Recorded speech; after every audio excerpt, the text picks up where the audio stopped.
নেই। এই তো তোমার ভিডিও ছাড়লে 3 খানা গাড়ি বেচলাম। অনেক কাস্টমার বলছে দাদা 6,000 টাকা নাম ট্রান্সফার হচ্ছে। আমি বলি ঠিক আছে আপনি করিয়ে নেন, কোনো সমস্যা নেই। বলে দাদা আজকে 3 মাস হয়ে গেছে নাম ট্রান্সফার হচ্ছে না।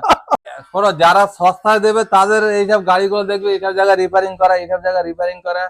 হ্যাঁ, নাহলে তার কাগজ নেই, নাহলে তার কোনো সমস্যা আছে। দেখুন, কেউ আজকাল বাজারে এই অনলাইন যুগ, 10টা টাকা যদি 19-20, আপনি চিন্তা করেন যদি চাল কিনতে যান বাজারে, চাল কিনতে গিয়ে দেখবেন যে একই চাল কোনো দোকানে 55 টাকা বেচছে, কোনো দোকানে 60 টাকা বিক্রি করছে কিনা।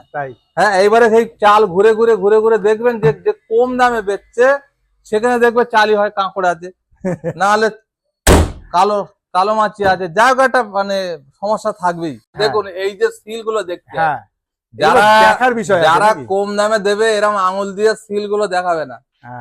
ভালো করে কথাটা শুনুন, এইবারে যারা কম দামে দেবে তারা মাঠে ঘাটে গাড়ি রাখবে।